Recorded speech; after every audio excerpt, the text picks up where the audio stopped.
Mm. I am the Black Mermaid, and there's a lot tied into me, what I do, projects I've taken on, and projects I will take on. Um, I spend a lot of time with my hands in multiple projects, so some of them get finished, and some of them have yet to be finished, but all will be finished. And to me, it's like if I work on one thing and after maybe 6 months to a year, I got one thing done. But if I work on 10 things, then in 2 years, I can have 10 things completed that I start on. So I'm interested in doulas. I study and learn about that, like helping people through their pregnancy and give birth. I do a lot of studying before I do anything hands-on or attempt anything hands-on, and then the stuff I do hands-on is like it's volunteer and always with a professional, a trained professional taking the lead.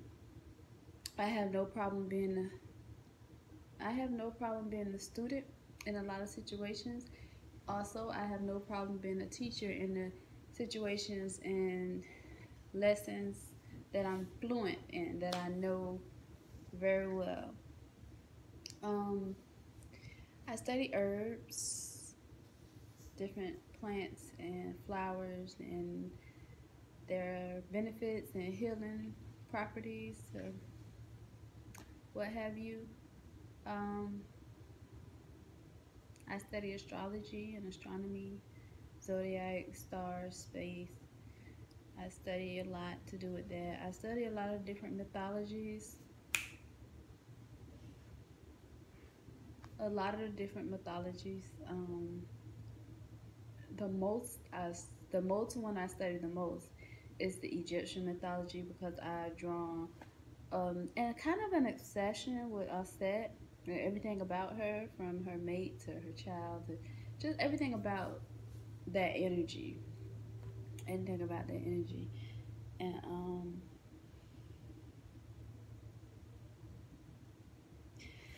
I have all these thoughts in my head that I want to say, and I want to get them out and introduce who the Black Mermaid is. But when I get these ideas, I'm usually in the middle of playing with my children, so I'm not gonna stop and do the video. So I'll just stop and write it down, and then continue with what I was doing. But basically, as they're growing and I'm nurturing them and teaching them, I'm learning too other things that I don't know and can teach them further on if they want to learn this stuff. But they'll know it anyway. But I don't spend that time obsessing or feeling like I lost my life, or feeling like there's so much you can't do with children. And children are a very big part of my life, my future, and there is never a mistake for me being around children or having children. So it's part of my plan, my carefully calculated and thought out plan.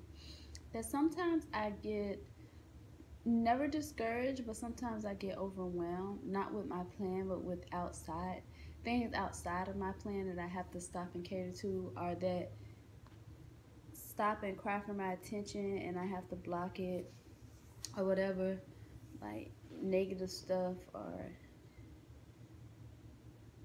just distracting things. So I will let go of whoever. I will walk away from whatever. And don't put me around any energy that you know that I won't coexist well with. Don't put me in any situation to lower my frequency or my vibration, because I will be gone. But I do a lot of studying and everything and growing with my children as they grow, so I can teach them. I'm always elevating. I'm never not growing and elevating, because there's always more to learn and there's always more to teach. So I'm able to teach what I do know already to my children on the level they are on, and I am able to learn what I don't know for myself at the level that I am on. It's a cycle, always learning and teaching, teaching and learning, always. And my children teach and remind me of things very often also, and help me change my perspective on a lot of things as well. Um, I'm also into tarot reading, palm reading. I would like to study tree reading, tea tree readings, leaves. I said tree. I was thinking about leaf, but I said tree. Leaf readings, tea leaf readings. Um, yeah.